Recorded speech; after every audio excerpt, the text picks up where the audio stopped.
So, let's start. The first paper is from the ODI team by Anita Gemaya and Jessica Hagen-Zanker. I'm afraid I don't know what the title is, but anyway, we'll discover very soon. Anita is a visiting faculty at Kathmandu University in Nepal. She's completed recently a postdoctoral period at the Swiss National Centre for Competence in Research at North-South at the University of Bern in Switzerland. She works on academic and policy-focused research in the areas of forced migration, mobility, and knowledge. She's worked for a range of funders, DFID, the World Bank, Save the Children, ODI. Jessica Hagen-Zanker is a research fellow in the Social Protection Programme here at ODI. Her main research interests lie in social protection and migration. She's an economist and has a PhD in migration. She's extensive experience in analysing social protection programmes and policies, the design and analysis of household surveys in low-income countries, and migration and remittance issues. So, ladies, 20 minutes. Good, we'll try to stick to that. Well, thank you everyone for coming to the launch of the two papers today. My name is Jessica Hagen-Zanker and I'm presenting the SLRC migration study today, together with one of my co-authors, Anita Gemaya. I would like to start by giving you a bit of background on the SLRC first. So the Secure Livelihoods Research Consortium is a 6-year global research program exploring livelihoods, access to services and social protection in conflict-affected situations. Our study relates particularly to the third research question of the SLRC, which looks at the livelihood trajectories of people recovering from conflict. One major component of the SLRC is a longitudinal livelihoods and perceptions survey, which we also drew on for this study. And we're conducting this survey in 5 countries: DRC, Uganda, Sri Lanka, Pakistan, and Nepal, and it's a panel survey at the individual level. We collected detailed information on livelihoods, access to services and social protection, and perceptions of the state. The first round took place in 2012, and the second round will take place this year. When we analyzed the baseline data from this survey, we found that in Pakistan and Nepal, international migration is a major livelihood strategy for households in both countries. For example, in Pakistan, remittances were the most important income source for households in our sample. Anita will go into the numbers in a few minutes, but basically the importance of migration in these 2 countries was our motivation for this in-depth study on migration. While we know that internal migration is also an important livelihood strategy, in fact, the second report focuses on internal migration. Our study focused exclusively on international labor migration. So our presentation today is based on this report that we published late last year. Today's presentation focuses exclusively on the Nepal findings, but the report and the briefing paper has more information on Pakistan, and of course you can also come and talk to us about the Pakistan findings afterwards. So what is this research about? We know that international labor migration can bring huge economic returns to migrants and their families, for example, through remittances that are sent back home. Globally, more than $400 billion of remittances were sent home by international migrants in 2012. In comparison, this is 3 times more than what was spent by OECD donors on foreign aid in 2013. On a national level, we see a similar picture. So, for example, in Nepal, international remittances amount to 25% of GDP. And our baseline surveys clearly told us the importance of international labor migration as a way of making a living for households in our case study countries. But we know that there are many barriers that prevent poor people from reaping the full benefits of migration. This includes restrictive migration regimes and also the abuses and exploitation of migrants in destination countries, and also the huge risks that migrants face in transit, as shown by the recent IOM report. But in our study, we showed that the risks and costs are not limited to transit and destination countries. We show that risks start before the migrants even get on the plane. Our research looked at why and how migration happens, with an emphasis on the how. So we wanted to understand all the nuts and bolts of the migration process, and we mapped all the steps that migrants take before going abroad. Our research highlighted the costs and risks faced by migrants throughout the migration process. So this is shown in our infographic here. We also wanted to know how migration affects migrants and their families, and we looked at both the economic impacts as well as broader social changes that took place. And we also asked ourselves, is international labor migration actually working for those people that are gambling vast amounts of money? Just a little bit on our research methods. So in Nepal, our research focused on migrants coming from Ropa district. Ropa lies in midwestern Nepal, you can see it on the map there, and it's a remote district with high levels of poverty. People in Ropa have few livelihoods besides subsistence agriculture. Ropa has a history of migration to India, but migration to the Gulf states and Malaysia is relatively recent. We used a mixed methods approach, and we started off analyzing the baseline data that I talked about earlier. And this informed our research questions, our qualitative field work, but we also used this data in our analysis. And we also conducted qualitative field work, and we used a number of tools. So we used in-depth interviews with current migrants, return migrants, and aspiring migrants, and family members that stayed behind, and also conducted focus group discussions with the same groups. We also did some life histories, and we conducted key informant interviews with local officials, migrant brokers, and policymakers at the national level. And then finally, we also conducted 2 community mappings in 2 of the communities where we did our research. And there we collected information on migration patterns and trends and processes in the communities using visual tools. And on the slides, you can see a picture of Anita conducting one of those community mappings, and Anita will now present the findings. Thank you very much, Jessica. So to share with you a few of our findings, as you can see in the picture, it only shows that there are 8% of migrants, 8% of households which had migrants in the past 6 months. But if we look at it from the remittance side, it's a bit higher. We found that 30% of households are receiving remittances. But our qualitative data shows that 9 out of 10 households had a history of migration if we look at the 3 generations. So if we look at the son, the father, and the grandfather, so they had a history of migration to India. And 3 to 4 out of 10 households have migrants who are going beyond India, so in countries like Qatar and Malaysia. So to look at what is pushing these people, first, as Jessica also shared, there's a lack of employment opportunities to make a decent living, and I wanted to focus on the decent part of the living. Secondly, the main source of income is agriculture, but people want to grow rice, for example, but because there's a high scarcity of water in Rolpa, people are not able to grow rice. And for those who go to other crop farmings, there's a lack of road. Not all part of Rolpa is connected by roads, and even when there are roads, the roads are muddy and there are no bridges in the river, for example, which means that people cannot access the market to sell their products all throughout the year around. And we are talking of a situation where there are already very few marketplaces. So there are only 3 to 4 markets in an area of almost 1,900 square kilometers. And if you know Nepal, unlike in other places in the plain area of Nepal, where at least there are local village weekly markets where people can sell their products in the local village itself once a week, there is no such system in Rolpa. This is mostly about the push factors, and the economic aspects of the push factors. But apart from this, and more importantly, migration has a very strong social dimension. And there is a strong belief about an ideal son and about the responsibility of an ideal son, an ideal father, for example, or an ideal husband.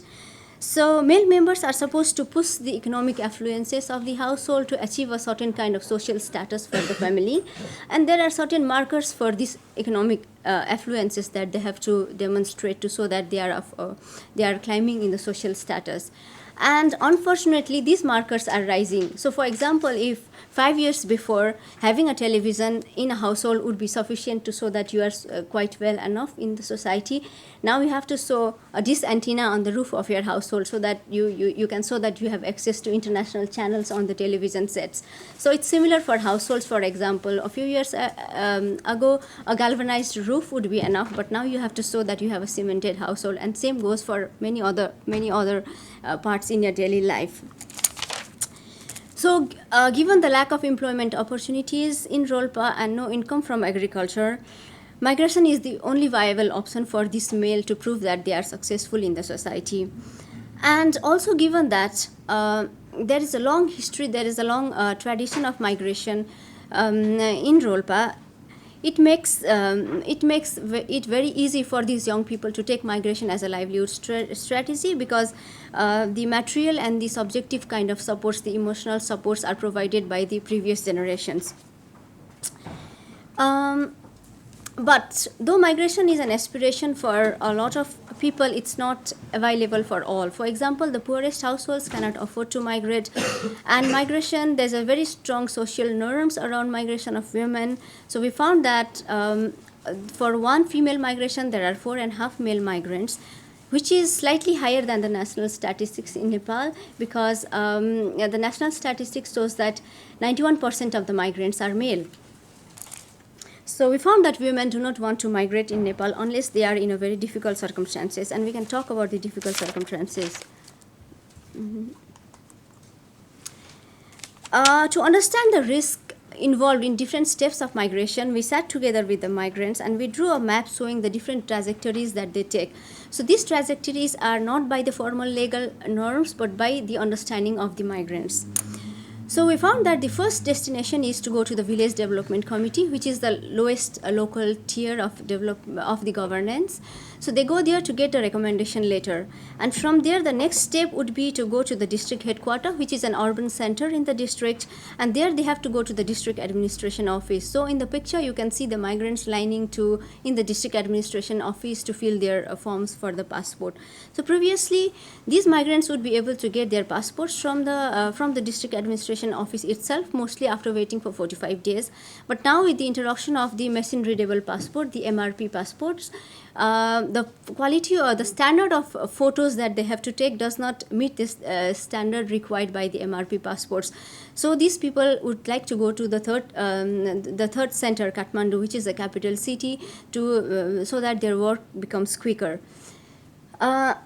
So by the time they think of going to the capital city, they'll already have contacted the agent, who could be their neighbor or someone that their family or their neighbor recommends. So this agent is the middleman in the migration who helps with the migration process. And if they have not met an agent before they leave the village, what happens is, as soon as they land in the bus station in Kathmandu, there are hotel owners who are roaming around in the bus station looking for migrants. So these hotel owners link them to the agents, or sometimes they are the agents themselves. So in this way, the migrants are in the hands of the first level of intermediaries. And the role of these agents are for making passports and providing information about the jobs that are available in the destination country where the demands are coming. Once they have given the passports to the migrants, the agent hands them to the recruitment agencies, what we call in the international literature, where in local language they are known as manpower agencies. So this is the second tier of intermediaries that the migrants have to meet. And these agencies are these manpower agencies. They provide the needed documents such as the contract, the visa, the tickets, a health certificate showing that you are fit for traveling and working abroad, a certificate stating that you have taken the orientation training to be able to work in the international market. What we found in our research is that though a lot of migrants go through the medical checkup, none of the migrants that we interviewed in Rolpa had gone to this orientation training, but they had the certificates that showed that they already had this training. And there are also other research which shows that only 3% of migrants actually take this orientation training, which shows that these manpower agencies are capable of producing fake documents if they need to. It usually takes 15 days to 6 months if all the documents are proper to get a visa.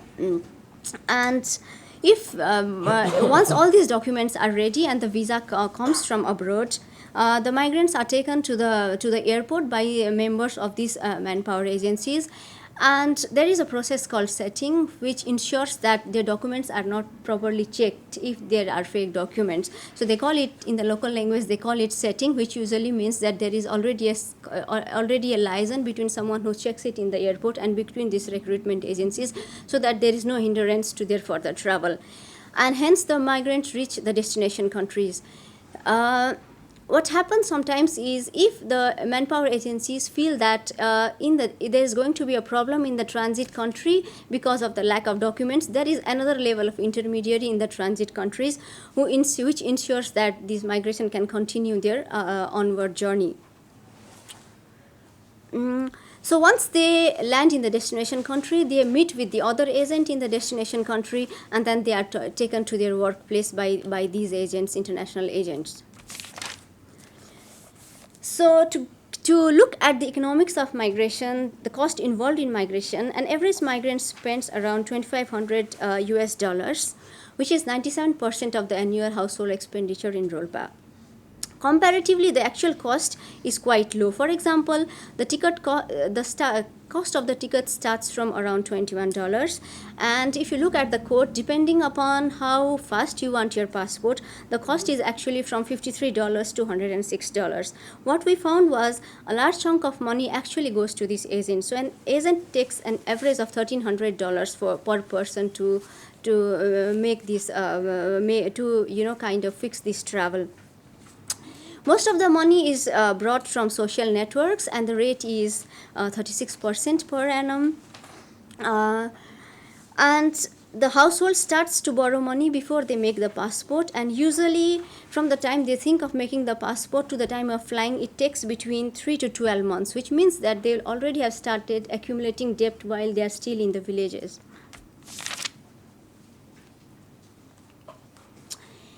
As Jessica said, that there are a lot of risks involved in migration. Because the migrants are not confident enough to do all the procedures by themselves, they mostly have to depend on these agents, but are also then introduced to a high level of risk. Besides this, there is very poor information on the whole migration procedure. For example, we found that the migrants, they only get to see the terms of reference of their work a few hours before flying. And most of the time they are either in English or in Arabic, both language which they do not understand. So, and there is very poor regulation by the state, as given by the example of settings that we discussed before. So what happens when they arrive? As you can see in the picture, a returnee migrant talking about his experience abroad. People mostly complain about long working days, difficulties in getting payments, vulnerable to exploitation, lack of, for example, not getting adequate food, and mostly women, they complain about not having access to communicate with their fellow Nepalis in the destination countries. Their mobiles are confiscated along with their passport.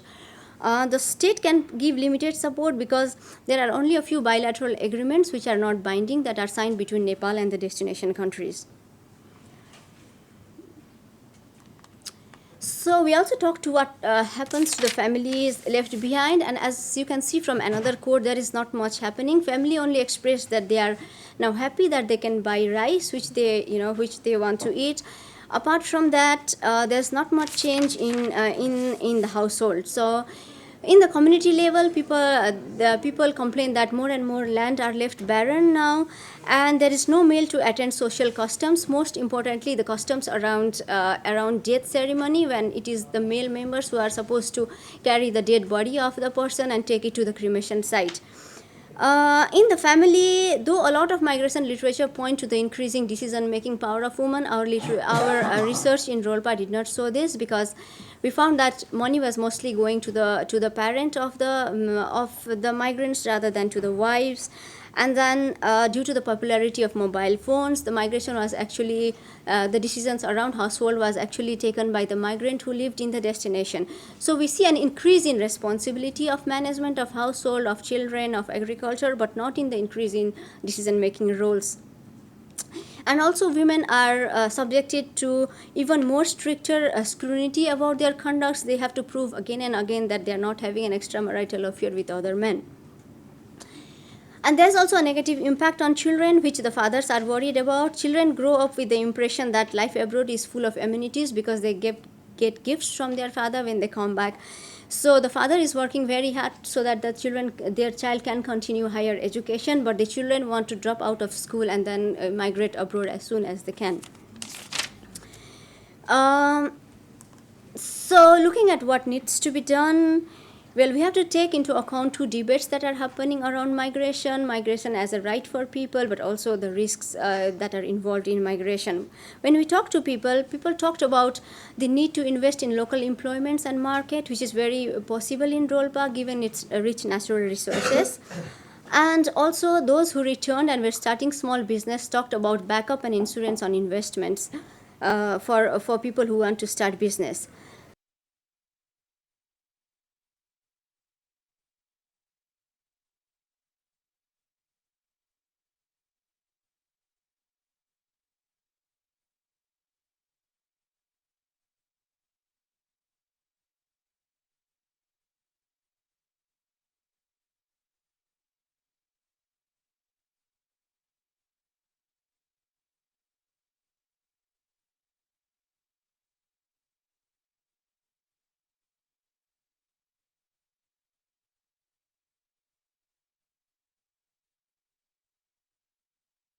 They can reap more benefits from migration.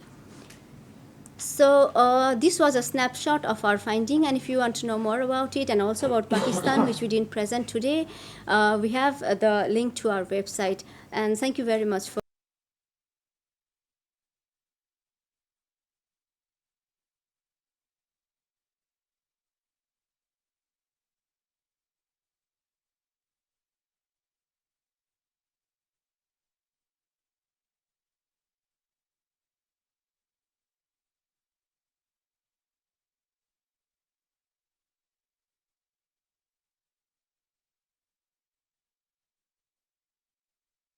So the second of the papers is by Priya Deshingar and Jagannath Adhikari from the Migrating Out of Poverty Research Partnership Consortium. It's called How Migration into Urban Construction Work Impacts on Rural Households in Nepal.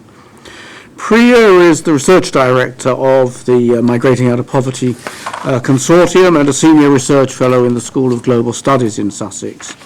Her research has focused a great deal on internal migration and poverty and precarious occupations, labour right and gender. And she's over 20 years' experience of designing and supervising multidisciplinary and mixed methods research. She's influenced the debate on and the global policy discourse on migration quite significantly. Jagannath Adhikari has worked extensively on migration and development in Nepal, both as a researcher and as a policy advisor to the government. He's also been interested in globalization, mobility, poverty alleviation, natural resources, and the political economy of resource use. He's been a visiting fellow at the Australian National University for the last 6 years, and is a senior member of the Nepal Institute for Development Studies. He did his doctorate at ANU, where he examined mobility of restructure and how mobility restructured villages and household economy in the light of common property practices in Nepal. So Priya and Jagannath, 20 minutes, you organise as you wish. Thank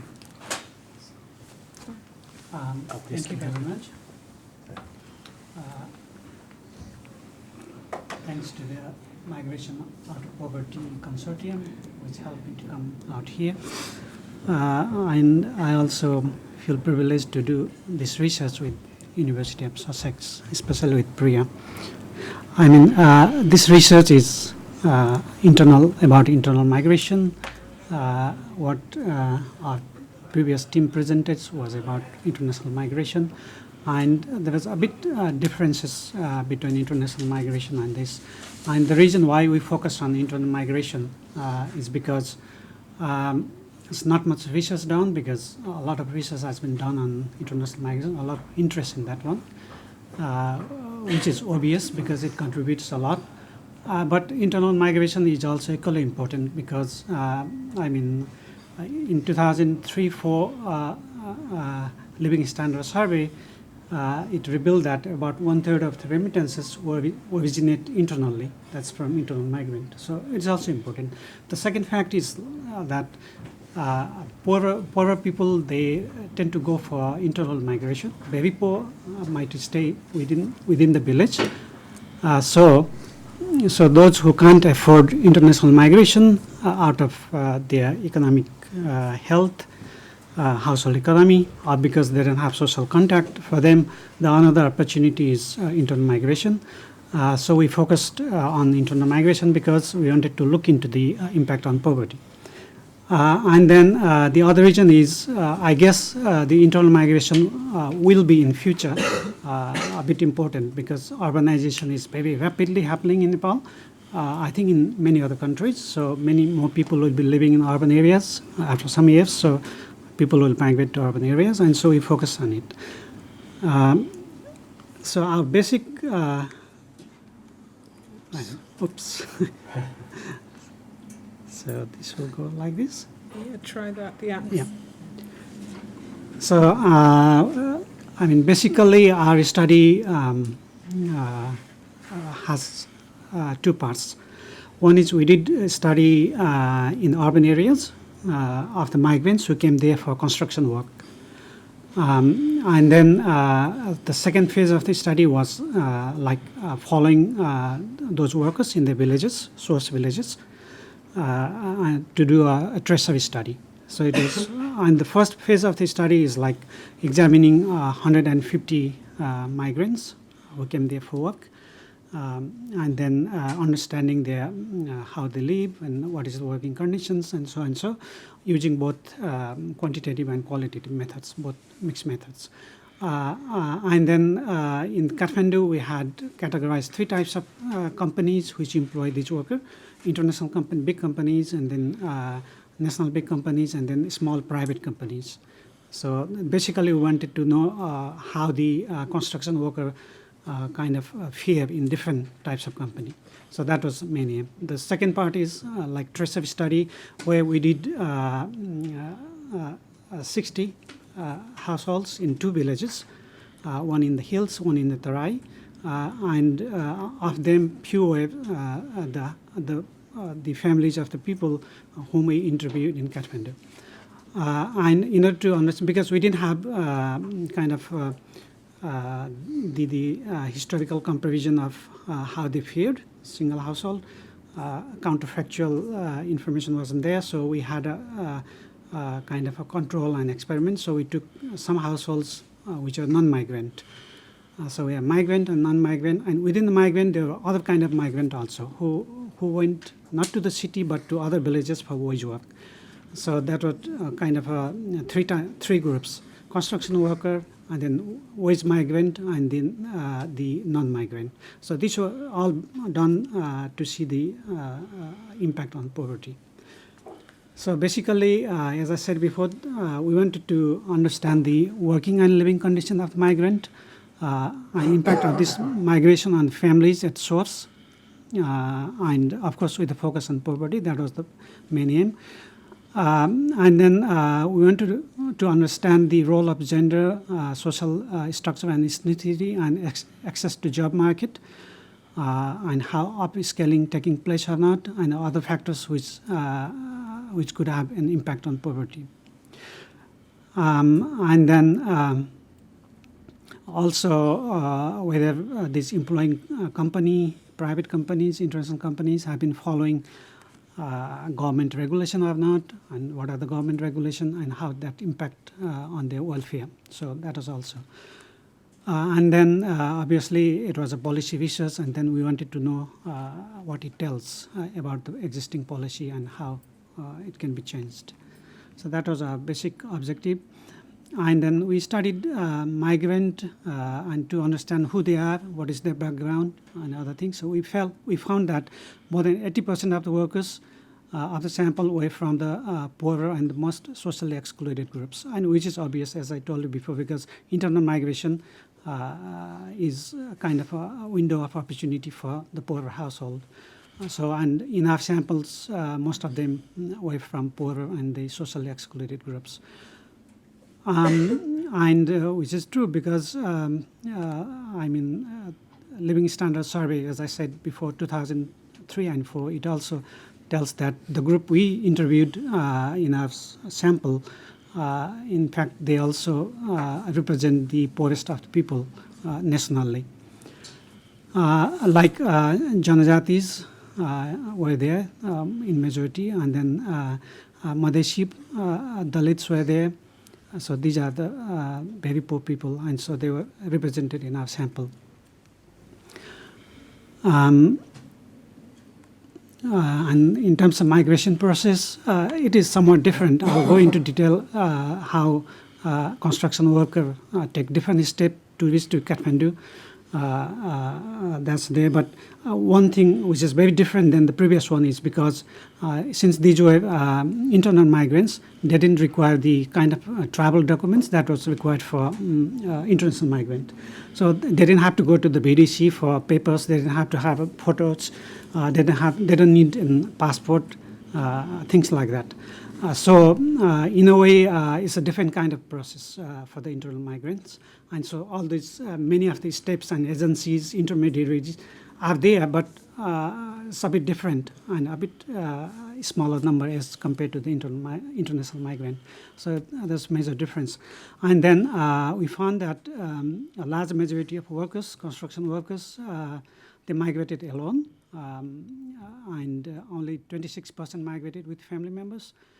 And then, so the major reason they gave was the employment opportunity is the major reason for migrating, because these all are from subsistence farmer, which are marginal subsistence farmers, and then there is food deficit at the household, can't produce for 12 months, I think it's very less.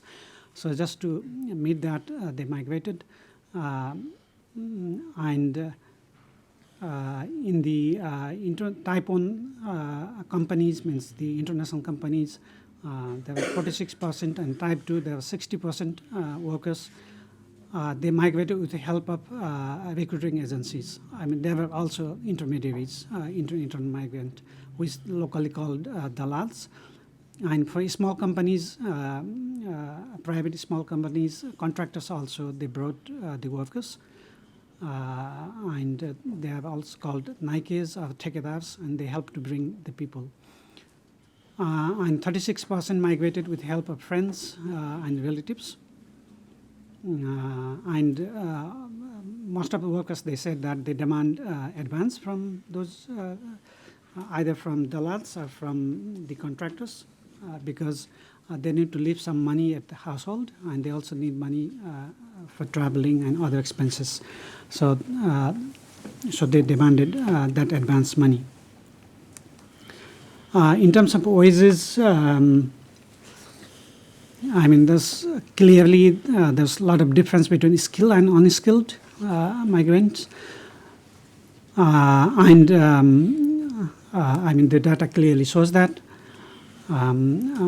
So a lot of difference in the wage rates, and most of the workers were, but most of the workers were unskilled workers. So their earning is less. Especially women, they were, I mean, there were about 14% of the construction workers were women, if I remember correctly. And then their wage rates was quite low. Most of them were manual worker, unskilled, working as a porter, carrying the stones, carrying bricks, things like that. And then the women we interviewed in Kathmandu, they're mostly related to the male, either as wife, mainly as a wife, and the wage rates was like lower 250, and at the maximum it is 300 if it is hard work.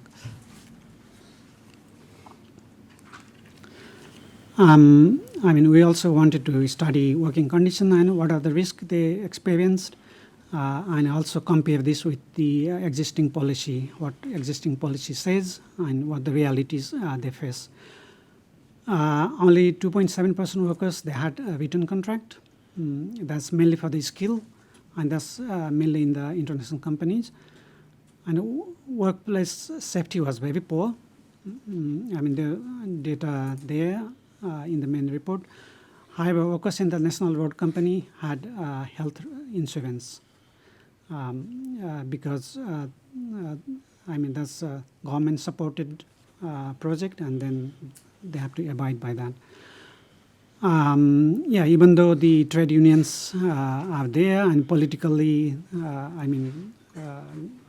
were many parties related to the left political ideologies in Kathmandu, and then despite that, many said that they are not member of any unions, and union hasn't been helpful for them. Health problems due to inhalation of dust and fumes was very common, as well as the working is very very hard. So that is a thing. It also gives a kind of impression that since they have to work, there is some which Priya will tell later on, which says that there is some benefit economically as of now, but if the workers, they work very hard in an unhealthy environment, so what will happen in the long term if they continue that one? That we can't tell now, but we guess that will have there a lot of implication. If they continue this work for a long time, this will have definitely health implication. Even though now we can say that there is some economic gain, and then detailed analysis I think we couldn't do. That's the observation. Maybe a detailed analysis is required later on. And those migrants, 95% they purchase food on the open market because they can't bring food from their home because they have already food deficit at home. So most of them they purchase. And there's some slight differences among the companies, but not much. And then on average they spend about 6,000 rupees monthly when they are working in Kathmandu. Because Kathmandu is a very expensive place. Rent, food, and everything. If I compare poverty line for Kathmandu and poverty line for the villages, I think it's just double, more than double. 16,000 is for the national poverty line, 16,000 rupees, but Kathmandu poverty line is 40,000 rupees. So it's not very expensive.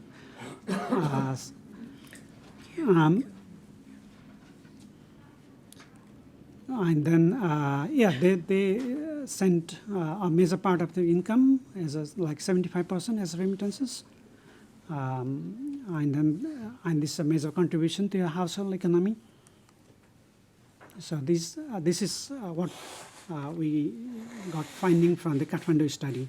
So now in the second phase we have done studies in the villages, 2 villages, as a kind of a traceable study, and the comparing migrant and non-migrant to see what are the impacts on migration. I think Priya will explain about this one. Yes, Priya. Thank you. Okay, so I'll talk a bit about the work in the source villages.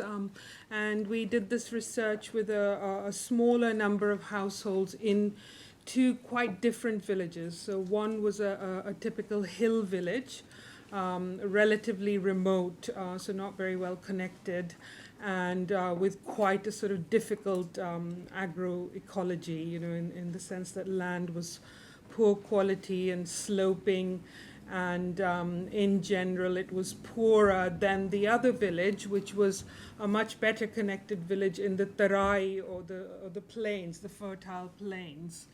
And there, most of the land was khet land, which means that it's fertile, cultivable land, but the ownership in land was very unequal. So, whereas in the hill village you had poorer quality land, the ownership of land was more equal.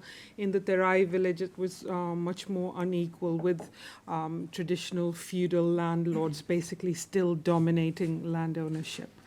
And the social structure was also quite different in the two villages. So in the hill village, you had some Brahmins and Kshetris owning larger plots of land and being the sort of local rich. But the majority were the indigenous Janajati, and they are of Tibeto-Burmese extraction. And in the village in the plains, it's mainly the Madhesis, who are predominantly Hindu, and it's a very varied population. So I'm going to have to rush through my slides. So because of these two different types of sets of conditions in the two villages, we find that the sort of profile of migration is also very different. So what we see in the hill village, and in fact in both villages, it was predominantly the poorer groups with very small land holdings who were migrating for construction work. But there were differences in the way that women participated in these two villages. That was the main, quite visible difference. And this was to do with the position of women in those societies. So in the hill village, in Tamang society, women have a more kind of equal position to men, relatively speaking. And there were fewer social restrictions on them participating in migration. So they were quite well represented in construction work, even though there weren't that many in our particular sample. In general, they are found in construction work. Whereas in the Madhesi or the sort of Terai village, women simply do not migrate for this kind of work, and there are restrictions placed on them in working outside the home. So here are some figures which show income and expenditure. In 2012, when we did this work, migrant households earned roughly 100,000 rupees. Other migrant households earned a bit less, and non-migrant households earned the least. Now, and we're including remittances in these calculations. So remittances contributed a significant proportion of the total household income for migrant households, whereas non-migrant households derived most of their income from local wage work or other non-farm work when farming was insufficient. Now, what we see is that the differences between migrants and non-migrants are statistically significant, but the differences between the two types of migrants are not statistically significant. So migrant households were better off in terms of expenditure than non-migrant households. However, I should add that we're not saying that this shows any kind of causality between migration and them being better off, because migrants, as you may know, are not representative of the general population. They do have specific characteristics. It's a selective process. So they may already possess attributes and characteristics which make them better off anyway. So we can't establish that connection. And what we've relied on instead in our work is subjective perceptions of what migration has done for them. And most people who have migrated have said that they feel that it has brought economic benefits, certainly some risks and costs as well, as we heard earlier, but nonetheless they do feel that in their overall calculation of things, this is the way to go for a better future. And here are some numbers for the two different villages. Now, I don't have the time to go into detail on that, but basically income, or rather expenditure, was higher in the hill village. Because this is a relatively remote village, things are more expensive. Although incomes were roughly the same across the two villages, the expenditure was higher. And again, there are the differences between migrant and non-migrant households were significant. So I'll skip now to the use and control over remittances. In both villages, migrants said that they spent on land-related things, so leasing in land or buying land. I mean, there wasn't a very active land market, but there was some spending on land. Housing was quite an important use. Then household durables, as we heard in the first presentation, they are very important. I mean, one could argue that they're not poverty reducing, but they're socially, status enhancing, and people do think they are important. So we do have to consider that they place great importance on that. And of course, consumption, people reported much better consumption because of migration. Now, the difference we saw was in the way that remittances are controlled in the households in the hill village and the plains village. Now, because of the position of women in the Hmong society, it was said that they had more control over how remittances are spent and in household decisions relating to that. Now, we didn't really have enough detailed information to completely substantiate this, but the research team did observe that girls were slightly better looked after in the hill village than they were in the Tarai village. And I'm not going to have to skip to the next slide, I'm afraid. And this is another important thing that we found, was that there were statistically significant differences in the spending on education between migrants and non-migrants. And this was in both villages. Now, curiously, we found that slightly more girls were going to school in the Tarai village, but we don't think that this is an effect that can be attributed to migration alone, because that village is nearer to the district headquarters. It's more, it's closer to schools. And in both villages with both types of migrants, there was a strong preference for sending children to private schools, because these are seen as the sort of entry into a better future. The education is seen to be better, and it's like your entry into a brighter future. So the implications for policy, I mean, there's many more findings in our report, so you will be able to access that from our website quite soon, I hope. But let me just dwell on the policy implications before I finish. So clearly, the working conditions are far from ideal, and whatever labor laws do exist are not being implemented. I mean, there is obviously, kind of studied ignorance of all of these labor laws, and one could argue that there's strong collusion between employers and politicians or businesses.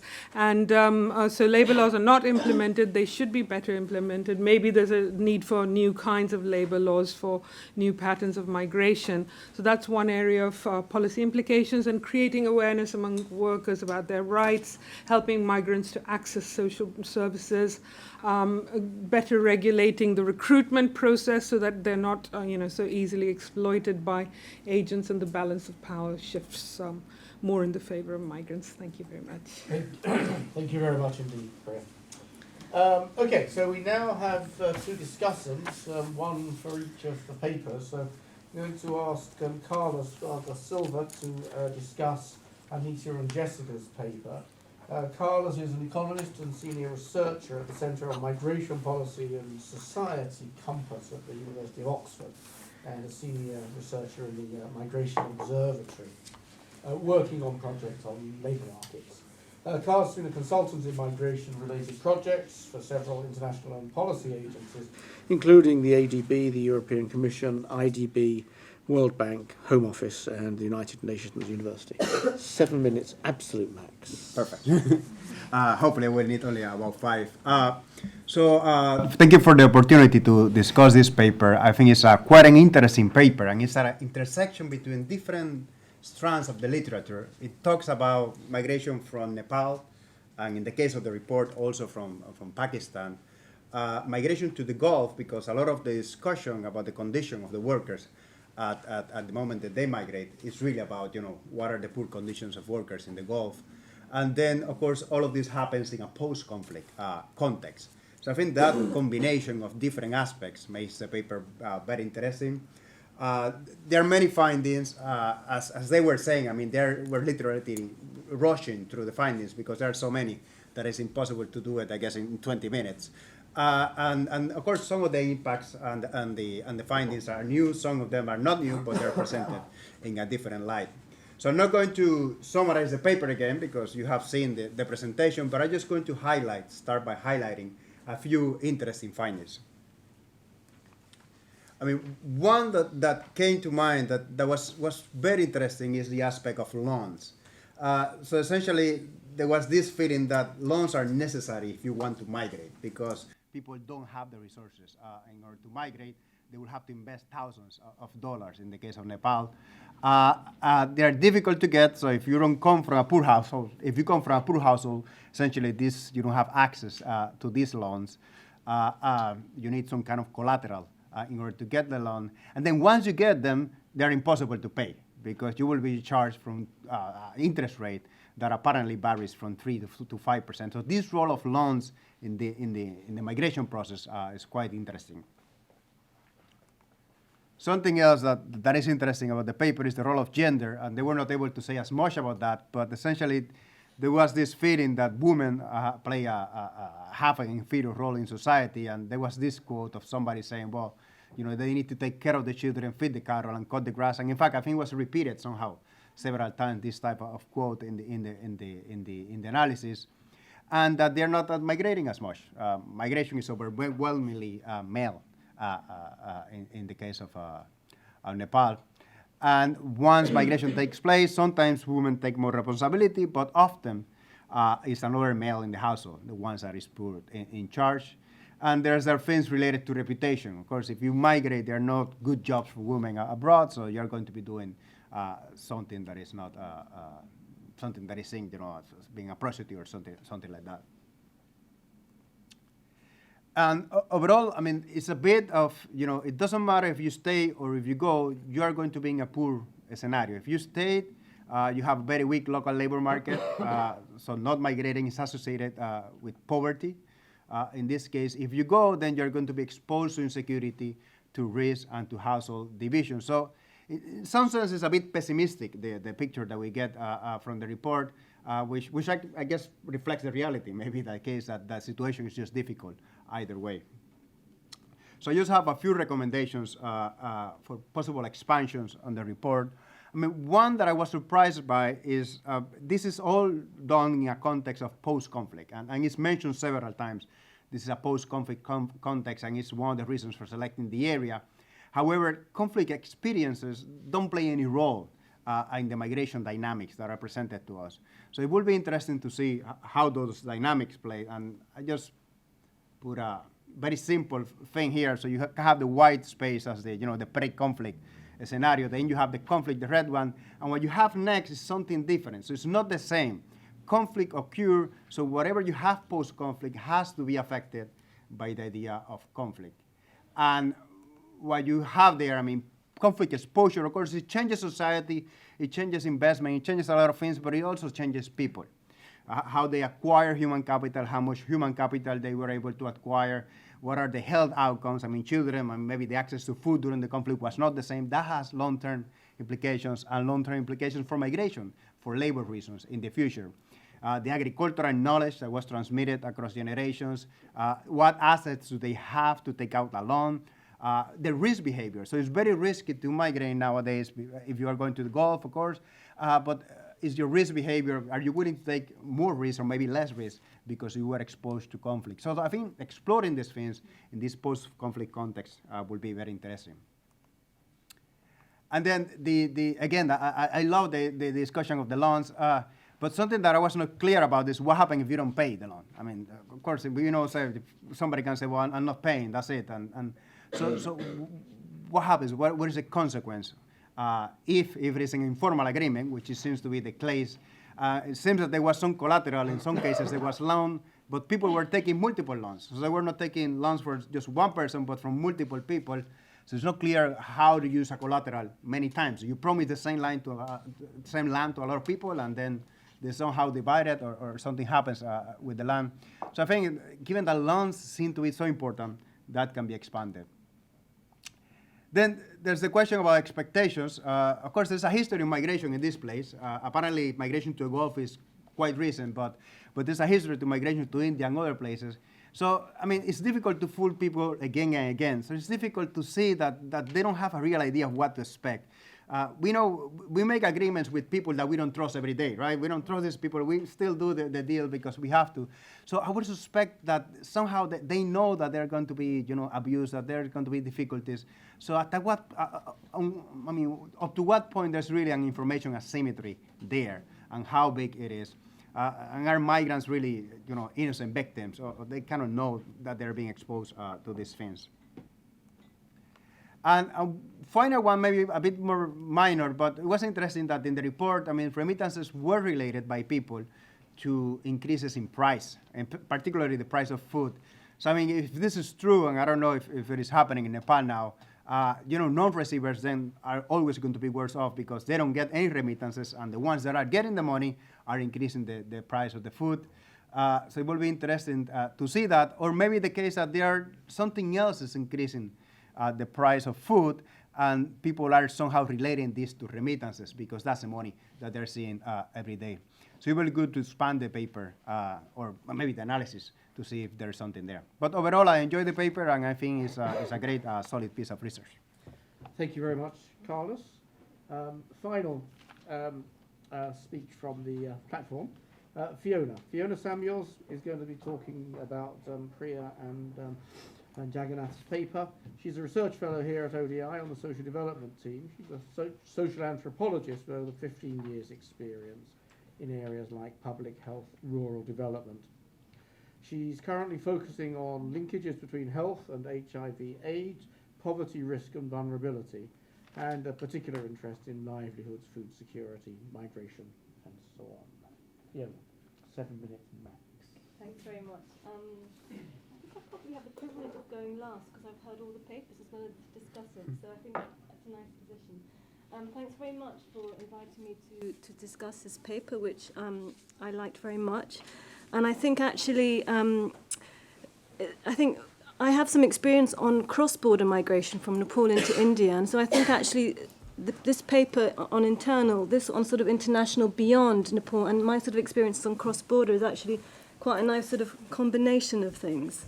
And I think, focusing more on this paper now, on the internal migration paper, I think it really does add to this body of knowledge around internal migration, because working in villages, in communities in Nepal, we often hear about people going to India, and we hear, they're also migrating somewhere else in Nepal. So I think it's actually really nice to start gathering more information about this. Interestingly, I had some comments also quite similar to Carlos's, so I won't spend too much time on those. One of my comments was about, whereas I think you do mention the insurgency, but it would be nice to see a little bit more about how that has affected the sort of the trajectories of people. Another area which Carlos also touched on was issues around gender, and I think although women, there are very few internal migrant women in both yours and also in their study. I think it would be quite interesting to actually push that a little bit further and actually explore in more depth who these women are and what are they doing. I mean, we hear that they are mostly unskilled, but you also say in the report, interestingly, their wages are not so different from men, so that's quite an interesting finding. And I would be quite keen to know more about how they are recruited, for instance, and the relationships with recruitment agents. Our cross-border work show there's a lot of, there is sexual harassment happening, there's trafficking.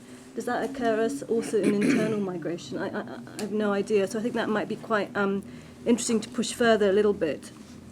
You also mentioned the gangs of women that go around together, and I think that sort of captured my imagination. What are they doing? How does that all work? So I think that might be quite interesting to look at that, and maybe some case studies if you haven't got so many. The other area that I also wanted to focus a little bit more on, and I think your study is great because you look at destination and source communities, and that we also try to do that, and I know it's quite difficult, doing the tracer and making the linkages. So maybe pushing a little bit more to do that somehow, and you may be able to make linkages through doing sort of something that we also wanted to do but we didn't, is like following individuals through this sort of trajectory and seeing how they, also what's happening in transits. obviously your transits are much shorter than the India and Nepal and theirs, but I think there must be something going on there which might be of interest as well. But in the source communities, we get a very clear sense that from your paper that the migrant households, especially those in construction, are doing better than the other households. I think that comes out quite strongly, and that's really interesting in terms of income and expenditure and all that sort of stuff. But I think it might also be interesting, if at all possible, to look at what about the households who go to India? Are there people in those villages who do that, and also then those who go to further afield? You know, what? I mean, I'm suggesting lots of things, and maybe you have this, maybe this is other studies, but I think it might be interesting to compare this, because there seems to be, I suppose one of the things I'm thinking, is there a continuum? Do you become an internal migrant, then do you move on to cross-border international? Is there a sort of step process occurring? Related to that also is, I think it's very interesting findings coming up from both papers around what happens to women back home. And I think, so for instance, in some of the work that we did with Anita as well, in the far western region, we were actually finding communities where there are no men left. And so actually the women are becoming, in a way, more empowered in those settings. But, you know, where does that empowerment begin and where does it end? I'm not sure. And then there's also, what we're also finding was the role of boys and male youth now is changing. So in a way they're taking on adult male jobs because they're all in India. So, you know, is there something there? You know, they're dropping out of school, for instance, we found. So I think that there's some sort of dynamics there. And some of our work is sort of looking at sort of social norm change. So are social norms changing around this, and how does migration fit into that? Because it seems to be such an important part of life in Nepal, a migration of some sort. I don't know how long more I've got. A couple of minutes. Okay, yeah. The other thing I found, I was very interested in your story, and in a way the other paper also talked about it, is more about these recruitment agents. I found those a really interesting persona or people, and I would like to know more about those. You know, it's like, who are they? You mentioned, you have this sentence which says there's a highly personalised but unequal relationship with them between the migrants and the recruitment. So I think it would be really nice to unpack that. Why are you referring it to as highly personalised? Is there some sort of kinship ties? Is there something going on there? And finally, I have some questions about sort of methodology. You mentioned you use a mixed approach, but I wasn't seeing the qualitative coming out very much in this paper. I think that might be quite nice to bring out, you know, the voices a bit more. And then, again, I just wondered the extent to which you look at differences according to the type of employment, which is fascinating, and the sort of ethnicity. But I'm wondering whether there's more which could be done there, looking at age or education status or marital status or household composition. I wonder if there's any more patterns emerging around that. I sort of was questioning some of that. Yeah, and then I think I'll stop there. But I think it was a fascinating paper and really adds to the sort of literature on migration, and I think we have this really nice continuum coming out. Okay, thank you very much indeed, Fiona. So, that's the end of the presentations. We've got a bit over 20 minutes for questions, both from the room and also from the ether. What I'm going to propose to do is take 3 questions, I think, and then come back to the panel to answer them, and I hope I'll get another round of 3 in after that. If you ask a question, please say who you are and your organisational affiliation. Please project your voice so that people out there can hear you. And please make them fairly short and to the point, no speeches. I'm going to break that rule myself. I have one that was deposited, I think, about 4 or 5 days ago from Michael Clemens. So the first of the questions that I'd be pleased for the panel to think about is, should South Asian countries have a national bank designed to finance migration transparently and at modest interest rates? Wouldn't this be an effective way of putting abusive lenders out of business?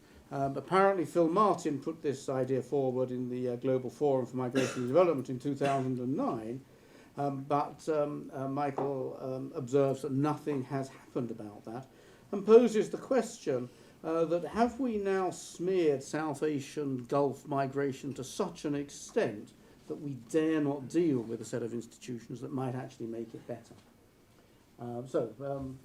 Provocative. Think about it. A couple more questions. Please do say who you are. Sheila. Thank you. There's a microphone, sir. Thank you. Sheila Page, ODI.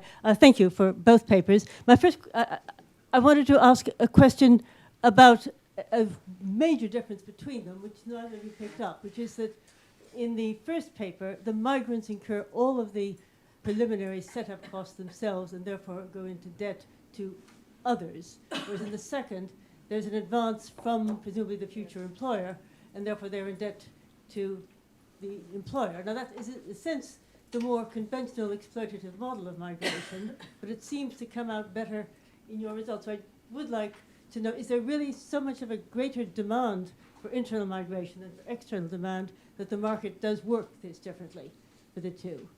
And on the first paper, the international migration, I would like some numbers. I mean, you give very precise numbers for the cost, although you call it gambling, and I would call it investment of migration. But you just have things like a lot or a little for the results. And since it's supposed to be a longitudinal study, you aren't tied to the fact that migrants may be different ab initio than the non-migrants. You actually have the same person before, in, and post-migration. Are the incomes higher? By how much? What is the implied return on the initial investment? And on the expectations part, and I was interested in Carlos raised this as well, given that there is a tradition of migration, and the migration on the whole until recently wasn't to the Gulf, are expectations about current migration too much fed by experience of past migration? Okay, thank you. Yes, this gentleman over here.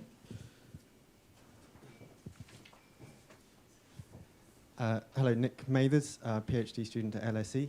I suppose it's picking up on Fiona's last point that she made. I was wondering if you could say anything more about who the migrants are from the household. So we know that they're mostly male, sometimes female, but how old are the migrants? How young are the youngest migrants? Is it always the oldest male, the oldest female, or is it also sons and daughters who migrate? And then how do the households make decisions about who migrates? Okay, thank you. So I'm going to come back to the panel now. Jessica and Denisa. Don't feel that all six of you have got to comment on every question, but just comment strategically. I think we'll split the questions. Yeah. Okay. So thank you, Carlos, for your comments. They were great and actually really interesting areas. We continue working on the data. I'm going to talk about the expectations and the inflation questions. So in terms of expectations and in terms of what migrants now know, we found that aspiring migrants have a general idea that the work will be quite hard and tough, that it won't be super easy to make money and send remittances, but they're definitely not aware of the steps involved in the migration process. They're not aware of all the areas where they can potentially get exploited. There is a really strong demand for these brokers because the migration process is very bureaucratic. So Anita listed all the documents that migrants need to get, all the tests they need to pass. It's also very centralized, so it often involves many trips to Kathmandu, many different institutions they have to visit. And these migrants had very low education levels. So they really relied on these migrants in providing this service, and they didn't know how it worked themselves, and those brokers told them what should be done, and they could basically overcharge them because the migrants didn't know what was going on. We also talked to migrants or returned migrants and asked them what they shared about migration with other aspiring migrants and their family members. And many of them said that they didn't want to tell the truth about migration to their family members that stayed behind because they didn't want them to worry. And also they wanted to show that they were successful. So we think there are actually quite some information asymmetries, even though migration has been going on for a while. In terms of inflation, Anita told me that inflation in Nepal in the past 4 or 5 years has been quite high. So it's probably national inflation that is driving up these food prices, and not the fact that migrants have a higher disposable income. The other thing is that Ropa is a very remote district, so all the food that comes in from outside Ropa is extremely expensive, because they don't have roads going to Ropa. I could also say something about migration banks. So migration banks would definitely deal with some of the problems that we've seen. So for example, migration banks could provide loans at a lower interest rate than some of the social lenders possibly. I think migration banks could also be a great place where information about the migration process could be provided. So instead of those pre-departure trainings that don't seem to be working, or that are not even run, or provide very low quality trainings, there could be people working at these banks who provide information about migration and documents that migrants need to put together. I think one problem is that this migration bank would also need to be decentralized, so it can't just be in Kathmandu, because then migrants would need brokers again to help them interact with this bank. So maybe if that bank is put into district headquarters, for example, into district offices, it could be combined somehow with the passport application process. But I think in terms of practicalities, there's definitely a lot to think about. Okay. Thank you. Yeah, I think you can answer the other question. Oh, can I just say something about the longitudinal data? So basically, it is a panel study, but we're not running the second round till September this year.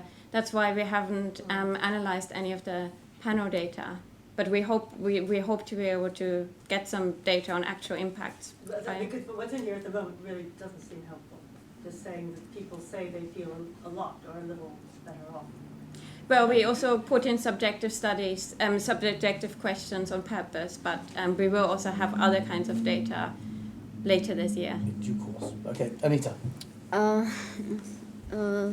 Thank you, Carlos, for your comments. So I'll be talking about the post-conflict context first. Well, indeed, there are a lot of sociological theories that points how habitus of a person is influenced by the social structure in which one lives, and this is definitely happening in Nepal, because you have like the three kind of different phases of the national history that people have gone through. We didn't look at it in total. For example, it would have been very interesting if we would have looked how people's risk-taking behavior changes. But we looked at a bit of it from a migration perspective, and we found that due to migration, a lot of people were displaced to the rural plains where there was more security. And this exposed them, for example, to a kind of a more urbanized world where their aspirations for other things changes, for example, wanting to continue education, but also provided them a platform for migrating further. So that was the most significant outcome that we found in whatever we looked at, that is. Regarding loans, what happens when they do not pay loans? Because these loans come from social networks, which is usually their extended family members, because, I mean, if you know the society of Nepal, it's really like a very close kind of a neat family, it's a kind of extended family in a village, and everyone referring to each other as a brother or like some relatives, uncle or some relative of a sort. From the loan giver's side, there is a bit of flexibility then that you'd find when you take it from a formal channel. And also from the people, because from the loan taker side, because they are taking loans from different people, what happens is they generally pay it within a year, and the expectation is also like, you get your money back in a year. So we didn't find any case where there was really an outstanding case where people had not been able to pay loans, and then there were, different kind of issues out of it. In general, people always say that the first installment or the first year was always on paying loans, which means that there is always a moral pressure on the family to first, to clear up their debts. And regarding if they are really innocent victims, did you answer it? Well, given that, what I would like to add to Jessica's work is that given that this international migration cycle in Rolba has just started, it's just been 3 or 4 years, which is also like a partly due to result of conflict. So during conflict, people were forced to get relocated from Rolba, and then those who stayed in the villages waited for 3 to 4 years after the conflict, hoping that things become much better. Post-conflict, for example, in relation to the local opportunities for employment, and when they found that this was not happening, and this also applies to people who joined the Maoist revolution, hoping that they would get jobs after being a Maoist cadre. So they were frustrated, and there are narratives where these people get frustrated and then looked for migration as an opportunity. Okay, I think we need to move on. Okay. Okay. Yeah. Carlos, do you want to add anything on these questions? No, that's perfect, yeah. Yeah. Diana. Thank you. So, Yeah, I can I'll do this deal alternate with the here. point on banks and And the this one, agents. If you want, I can do that. yeah. Well, yes. And you could talk about the age of the Yeah, sure, migrants sure. and household decision making. Well, thanks, Fiona, for the comments. I mean, some of the points you raised, I think we had discussed on that due to the gaps, some, not all, gaps in our paper. So you highlighted them, and then I think we need to look into it and work on it. That's fine. Well, I'll go into the household decision making regarding whom to send for the work and that one. But before that, well, it could be a repetition, but I have a real experience, not the hypothetical one, real experience regarding a bank loan, because Nepal government once had a program, and the Himalayan Bank had a system of giving loan to migrant at one time, but that didn't work. What happened is government had kind of given a deposit of 10 million rupees. I mean, you get it in the literature. And if you don't get it, I can send it. I do have this one. So what happened is it's a government program, and so politicians influenced who get the loan, who doesn't get the Yeah, loan. exactly. And eventually, after a few years, no one paid the loan, and bank stopped. Okay. That's a real experience. So, Can't argue with that. We might have got there in theory as well, actually. Anyway, that certainly is interesting to have Good, it from there's a point. real experience. so and their bank, if money is not repaid, they won't continue.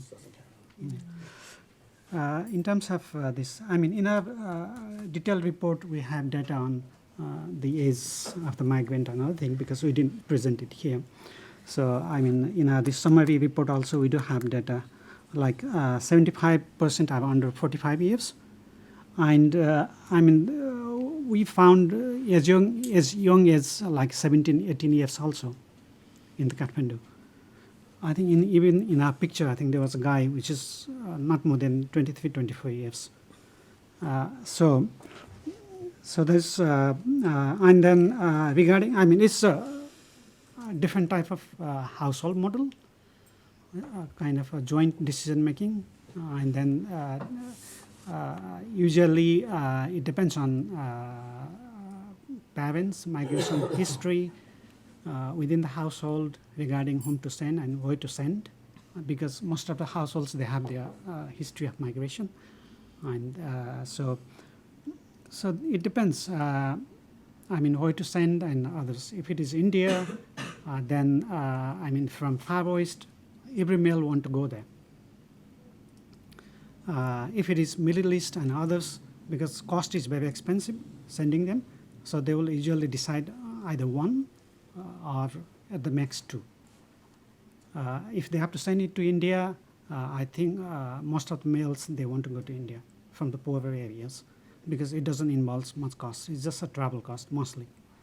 So it all depends, and then the household decides on this one. Usually the elder ones, if they are not like above 40, they tend to go first, usually. So that's a kind of thing. And then, yeah, it's a different household model, decision-making model. It's a joint decision usually. I stop there. Okay, thank you.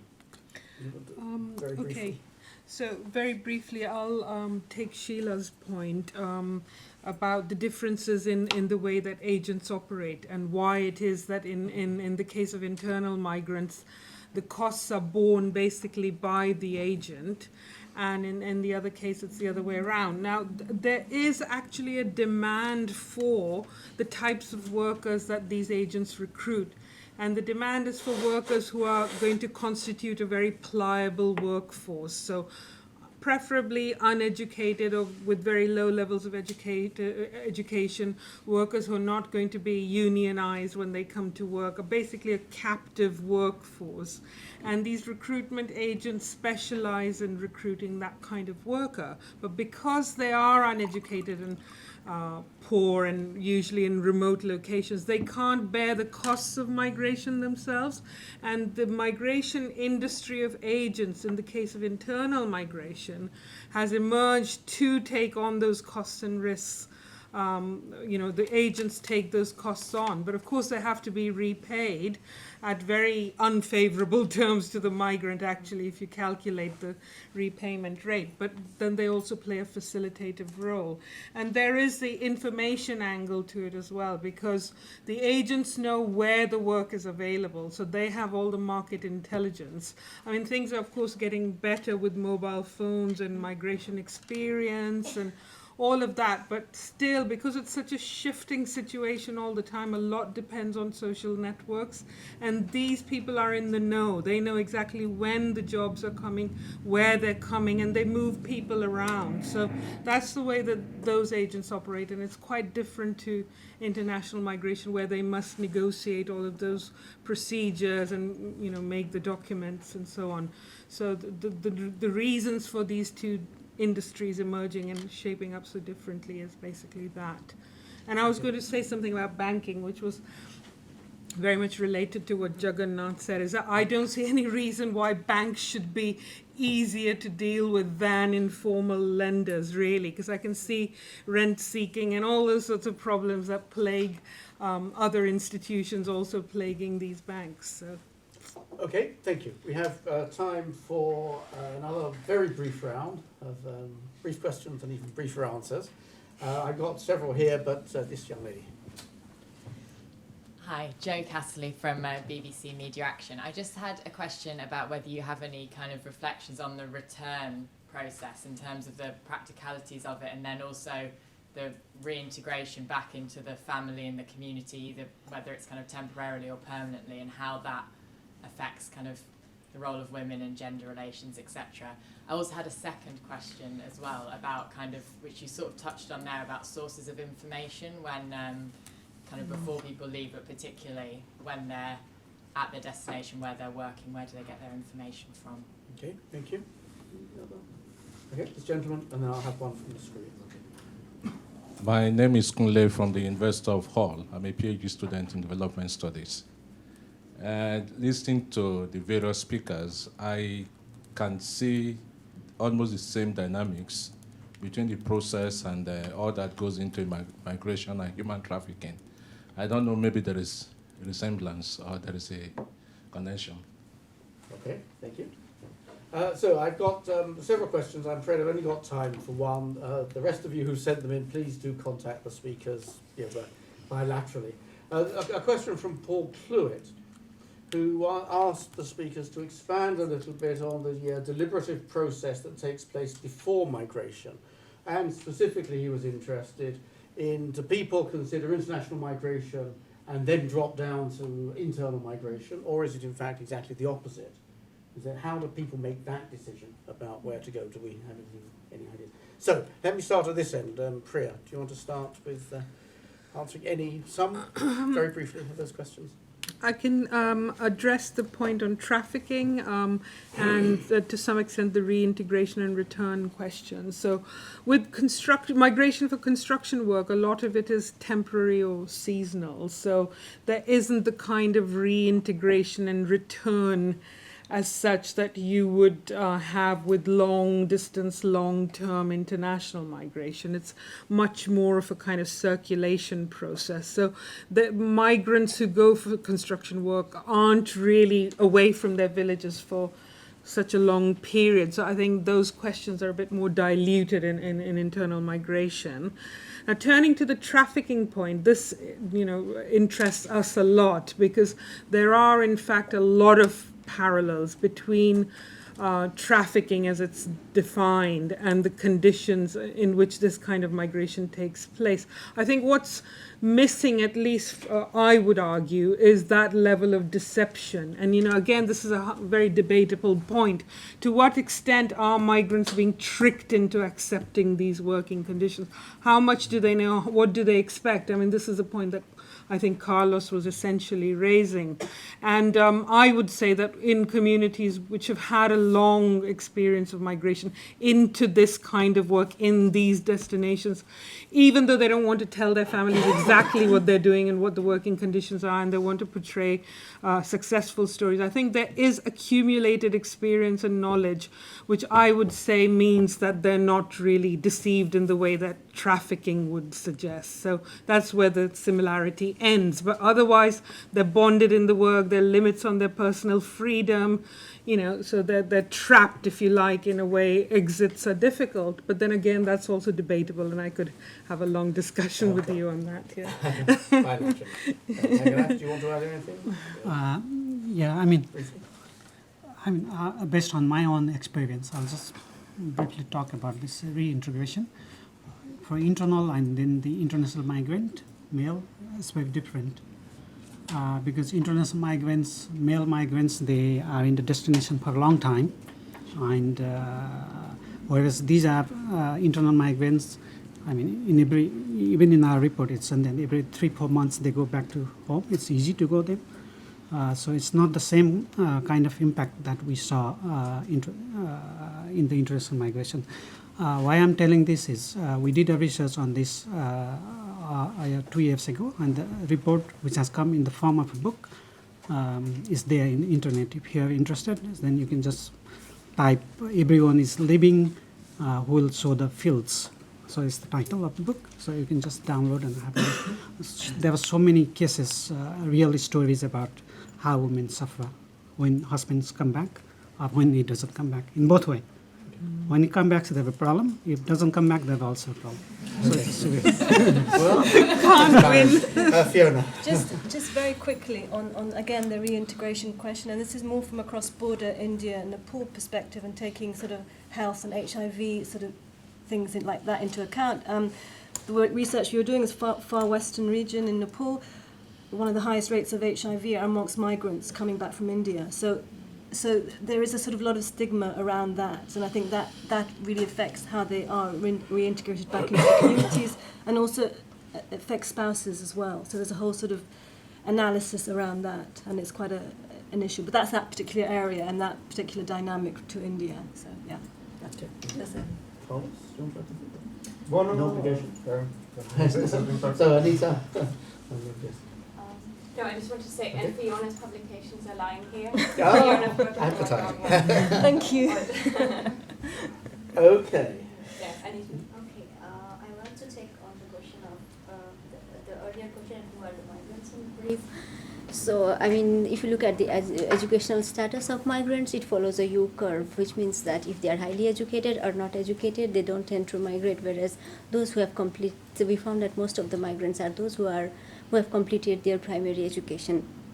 Regarding age, there is a country-specific demand in age. For example, you can go to Malaysia if you are over 17. So people who are over 17 who choose to go to Malaysia if they want to migrate soon. And in other countries, there is a restriction. So it's almost 21 to 23 years of age that you can travel to these countries. So, and we found that the average age would be then like 17 to below 50 years of age if we try to look at these migrants. And regarding their kind of status in the household, this would be an adult son in the household rather than the father or the grandfather. Regarding the question of return process, we interviewed a few of the returnees in our work, And we can look at integration from two perspectives, social integration and economic integration. So if we talk about economic integration, economically there's a kind of crisis period for 3 years, so this migrant would return and try to start up a business or apply new skills, mostly in agriculture, that they learned. Mostly their outlook towards agriculture has changed from like subsistence agriculture to almost like doing cash crops. So you try it for a few years, and then mostly they tend to migrate again, because when we try to look at permanent returnees, there were very few of those who really wanted to return for a long time, unless they were over 45 years of age. There is a social aspect of integration which is very gendered. So for a female, as we already discussed, there are social norms around an ideal woman in the society, which means that, which is mostly centered around purity of a female, and then if you migrate, that is the narrative that you are polluted. So integration back into the community for the female it's very difficult, whereas for a male to migrate is a sign of success, which means that his social integration is very easy. He's very acceptable in the society. Okay. Okay. Yeah. So I'll just add a bit on the process of internal and international migration and how they link. We found two different kinds of patterns. So on the one hand, we found that households where someone had migrated internally or had migrated to India, which is relatively close by, then used that as a stepping stone to migrate further internationally. But we also found that sometimes international migration preceded internal migration. So migrants that returned then moved out of their villages into, for example, the district capital or other bigger urban centers. So it went in two different directions, yeah. Okay, thank you very much. We due to finish at 2:30 and we've nearly made it. So let me first remind you that within 48 hours there will be a video and audio recording of the meeting so that you can hear how clearly you asked your questions and how clearly they were answered. And then finally, I want to thank you for coming and listening and asking questions, and the panel for their presentation. So thank you everyone indeed. It's been a very good session.